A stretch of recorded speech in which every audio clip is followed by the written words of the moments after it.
Hello and welcome to Valuechain News. I am Naomi Oleribe. First, the headlines.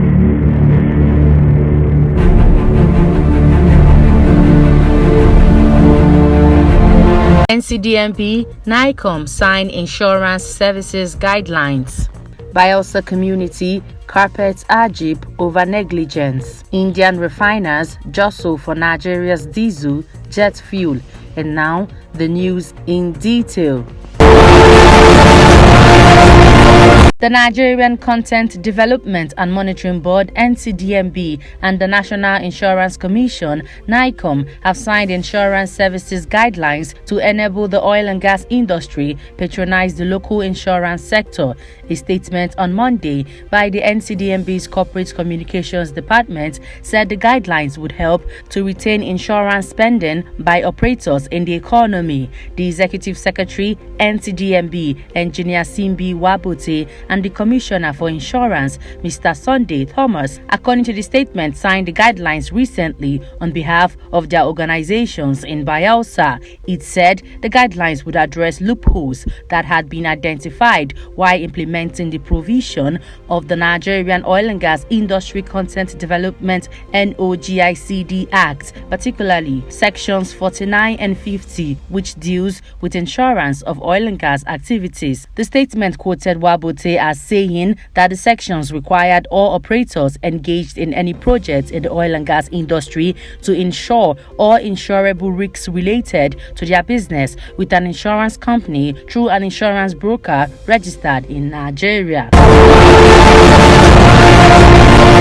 4 months after a major oil leak was reported along the Teddy Baba Brass trunk line operated by the Nigeria Ajib Oil Company (NAOC) at Lasukugbene community, the people of Southern Ijaw local government area have lashed out to the multinational oil company and Bielsa state government for allegedly abandoning the community. Paramount leader of the community, His Royal Highness Chief Farnen Akin Aka, and the Community Development Committee (CDC) Chairman Mr. Innocent Oputa, during a visit to the community, expressed sadness, saying since the major spill was reported on 3rd February, NAOC has neither carried out cleanup at the spill site nor sent relief materials to the people, despite the fact that the leakage was caused by equipment failure. The host communities of Nigeria producing oil and gas, HOSCOM, which got involved through the leadership of the community, has vowed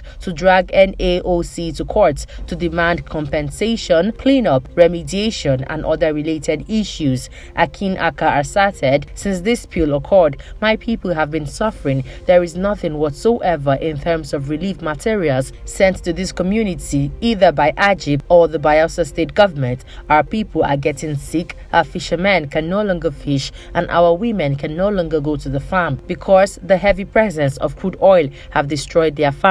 We are appealing for urgent intervention from the authorities. They should come to our aid. Nigeria is the biggest beneficiary of Indian refiners' high appetite for non-European and Middle Eastern crude oil. Refinitiv, an American-British global provider of financial market data and infrastructure, has reviewed. Refinitiv stated that Indian refiners have been demanding for diesel and jet fuel from Nigeria due to the costly price offered by Middle Eastern nationals for their oil, ramping up Africa's oil exports to India from 5.9% in April to 11.5% in May. Diesel is calling the tune. If you want to boost production of diesel and jet fuel, then you need Nigerian and Angolan grades. China has cut imports of Angolan grades because of COVID-related shutdowns, so some of these barrels are going to Europe and some to India, Hindustan Times said on Monday. While the figure for the last month's trade isn't available, according to the Nigeria Bureau of Statistics (NBS), India imported crude oil worth 774.5 billion naira in first quarter last year from Africa's largest economy.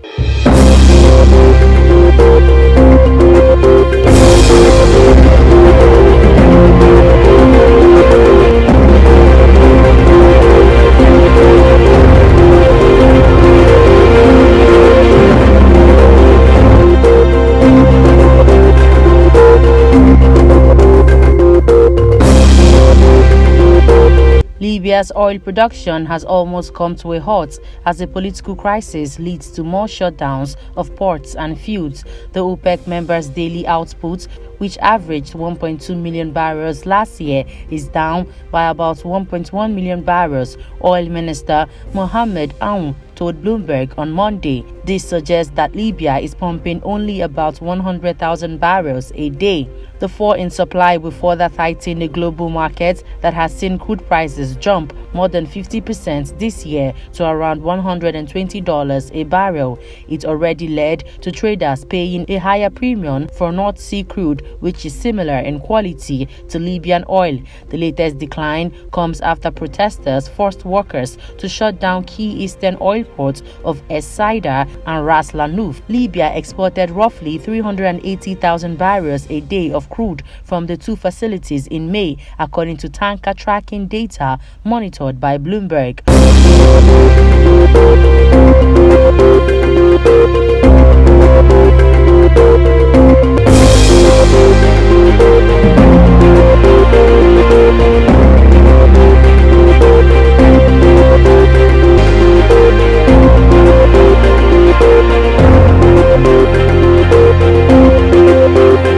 European Commission Chief Ursula von der Leyen and Italian Prime Minister Mario Draghi visited Israel on Monday as the EU seeks to wean itself off Russian fossil fuel imports.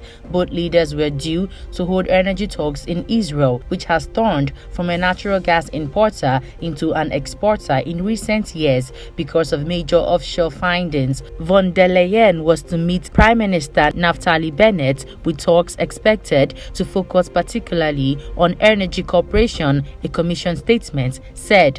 Mario Draghi, on his first Middle East trip since taking office last year, will also discuss energy and food security during his two-day stay. The EU this month formally adopted a ban on most Russian oil imports, its toughest sanctions yet over the war in Ukraine. Von der Leyen has suggested the bloc ends its dependence on Russian hydrocarbons, including gas, by 2027.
The Nigerian Communications Commission (NCC) at the weekend urged stakeholders in the telecom industry to synergize to tap from the limitless opportunities that the deployment of the fifth generation 5G will unleash on the economy, such as emerging international mobile telecommunications (IMT) technologies. Chief Executive Officer, Nigerian Communications Commission (NCC), Professor Garba Dambata, said unlike the previous generations of mobile networks, the 5G technology is expected to fundamentally transform the role that telecoms technology plays in the society. 5G is certainly expected to enable further economic growth and pervasive digitalization of a hyper-connected society, in which not only are people connected to the network whenever needed, but also many other devices, thus creating a smart society with almost everything connected.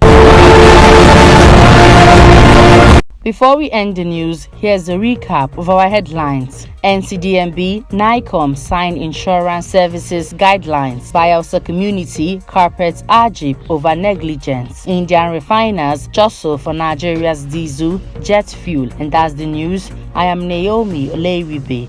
Good evening.